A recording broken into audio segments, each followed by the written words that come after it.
नमस्कार, जय महाराष्ट्र, जय मराठी. आज तुम्ही पाहत असाल मुंबई, ठाणे आणि मीरा भाईंदर, काही ठिकाणी वसई विरार अनेक रिक्षा चालकांचा माज, उन्माद, हेकेखोरपणा आणि प्रशासनाला वेठीस धरलाय, नागरिकांना वेठीस धरलाय, असे अनेक व्हिडिओ समाज माध्यमावरती प्रसारित होत आहेत. मुळात हे कोण लोक आहेत? ही ती लोक आहेत जी राजकारणी लोकांची ही मतदार आहेत. या राजकारणी लोकांना यांची मतं हवी आहेत, म्हणून यांना बेकायदेशीररित्या या महाराष्ट्रात वाढवलंय. आज हे इतका मुजरपणा करतायत की या महाराष्ट्राची राज्य भाषा, अधिकृत भाषा, जिला 66 वर्ष झाले या राज्याची अधिकृत भाषा होऊन, ती भाषा यांना बोलायची नाहीये. 1989चा परिवहन विभागाचा जो कायदा आहे, त्या कायद्यामध्ये यांनी एक लेखीनामा दिलेला असतो की आम्हाला मराठी अवगत आहे, तेव्हा यांना परवाने हे वाटले जातात, दिले जातात.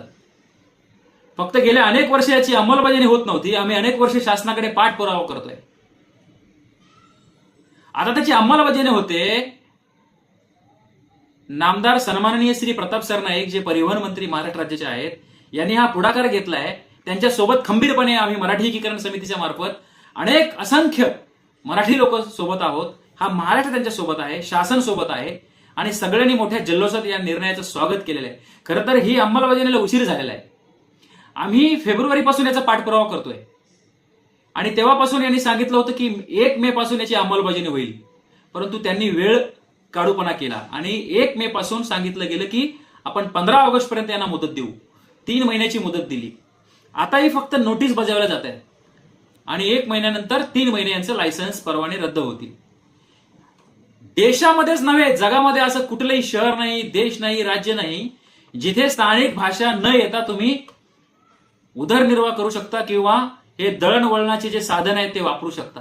आज प्रवासी यांच्याकडे बसतो तेव्हा वाद होतात, मारामाऱ्या होतात, भांडण होतं आणि त्यामुळे मराठी भाषा अवगत असणं गरजेचं आहे. यांना रस्ते माहीत नसतात, यांना प्रवासी काय बोलतो हे समजत नसतं.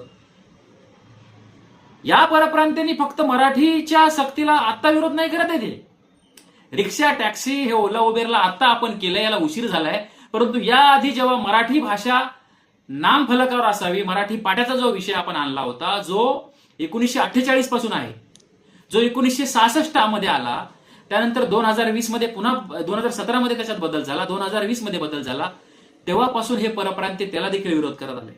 या परप्रांत्याने मराठीची सक्तीला शाळेमध्ये विरोध केला. आमच्या मुलांना आम्ही मराठी शिकवणार नाही. हे परप्रांतीय आता रिक्षा, टॅक्सी चालकांना मराठी आली पाहिजे याला विरोध करतायत. मुळात तुम्ही ज्या वेळेस या महाराष्ट्र राज्यामध्ये येता तेव्हा मला माहिती नव्हतं का की हे मराठी भाषिक राज्य आहे. या मुंबईसाठी, संयुक्त महाराष्ट्राच्या लढ्यासाठी 107 लोकांनी छातीवरती गोळ्या झेललेल्या आहेत, त्यांचं रक्त सांडलंय. तेव्हा ही मुंबई एक भाषिक मराठी राज्यामध्ये स्थापन झाली. संयुक्त महाराष्ट्राचा लढा या परप्रांत्याने कधीतरी वाचावा. ही फक्त आमची अस्मिता नाही, ही ओळख आहे, हे आमचं अस्तित्व आहे आणि मुळात देशाची रचनाच भाषावार प्रांत रचना आहे. उत्तर भारतातले नेते आणि उत्तर भारतातून इथे येऊन स्थायिक झालेले आमच्याच काही राजकीय पक्षांनी यांना मोठे केलेले आज हे मराठीच्या विरोधात बोलतायत.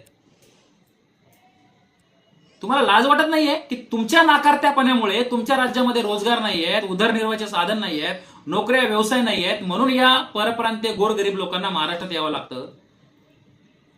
तुम्ही आज वर तोंड करून बोलताय की महाराष्ट्रामध्ये मराठीची गरज काय, मराठीचा सन्मान आहे. तुमच्या राज्यामध्ये जर आम्ही येऊन सांगितलं की तुमच्या राज्याची भाषा न बोलता आम्ही रिक्षा चालवू, मराठीच बोलू, तुम्हाला चालणार आहे का? राजस्थानमध्ये एका विद्यापीठामध्ये मराठीला विरोध करणारे कोण होते? तुम्हीच होतात ना. मग महाराष्ट्रामध्ये मराठी नकोय. महाराष्ट्रामध्ये तुम्ही मराठी माणसाला घर नाकारणार, मांसाहारी खायचं नाही म्हणणार, 8-8 दिवस, 9-9 दिवस पर्युषण काळामध्ये बंद ठेवणार, रस्ते काबीज करणार, चौक काबीज करणार, एक परमिटवरती 5-5 रिक्षा चालवणार, सगळे बेकायदेशीर धंदे तुम्ही इथे चालवणार आणि तुम्हाला फक्त राज्याची भाषा बोला, लोकांशी प्रेमाने वागा, हे जर कोणी सांगत असेल, शासन नियम कायदे करत असेल, तुम्ही त्याला विरोध करता. मुळात आज जो परप्रांत्याने हायदोस घातलाय, लोकांना वेठीस धरले, त्यावेळेस आमचे पोलीस कुठे होते? हे पोलीस मराठी मोर्चाच्या वेळेस आम्हाला किती त्रास दिला, मराठी महापौराच्या वेळेस आंदोलनात किती त्रास दिला, हिंदी सक्ती ज्यावेळेस इथे मराठी मुलांवरती शाळेमध्ये लादली जात होती तेव्हा आम्ही आंदोलन केलं, तेव्हा या पोलिसांनी किती त्रास दिला. मराठी शाळांसाठी आम्ही आंदोलन केले, त्यावेळेस तुम्ही आम्हाला किती त्रास दिला. कुठलंही आंदोलन करायचं म्हटलं तर तुम्ही आम्हाला किती त्रास देता, घरून उचलून घेऊन जाता, रस्त्यावर जमू देत नाही, आमच्यावर गुन्हे नोंद करता. या मराठी महापौराच्या मोर्चासाठी आमच्यावरती गुन्हे नोंदवलेत ना तुम्ही. आज किती लोकांवर गुन्हे नोंदवले? कुठे होतात तुम्ही दिवसभर? प्रशासन कुठे आहे? आज तुमच्या काट्या बाहेर का नाही निघाल्या? आज तुमच्या गाड्या बाहेर का नाही निघाल्या? असा प्रश्न मराठी एकीकरण समिती तुम्हाला विचारते. महाराष्ट्रामध्ये जर परप्रांतीयांनी हायदोस घालायचा प्रयत्न केला तर आम्हीही गप्प बसणार नाही. शासनाने यांच्या ताबडतोब मुसक्या आवळाव्या, अन्यथा 2 दिवसानंतर मराठी माणसाची ताकद रस्त्यावर तुम्हाला दिसल्याशिवाय राहणार नाही. यांचा बंदोबस्त फक्त मराठी माणूस करेल, एवढं लक्षात घ्या. उद्या जर यांनी रस्त्यावरती हायदोस घातला आणि जर नागरिकांना वेठीस धरलं आणि पोलिसांनी कोणतीही कारवाई नाही केली तर आम्हाला मात्र रस्त्यावर उतरावं लागेल, याची नोंद घ्यावी. आणि राजकारणी मंडळी, तुम्ही महाराष्ट्रामध्ये हे काय वाढवून ठेवलंय ना मतांसाठी, या मतांच्या तुकड्यांसाठी, हे आज तुमच्या नजरेसमोर आहे. यातून तुम्ही काहीतरी बोध घ्याल, काहीतरी शिकाल अशी आम्हाला खात्री आहे. मतांच्या गणितापायी महाराष्ट्राचं वाटोळं तुम्ही राजकारणी मंडळी आणि लाचार गुलाम प्रशासकीय अधिकाऱ्यांनी केले. कारण परमिट वाटणारे, लायसन्स देणारे हे आमचे मराठी आडनावाचे अधिकारीच होते. सुधरा तुम्ही. महाराष्ट्र घाण ठेवू नका. जय महाराष्ट्र.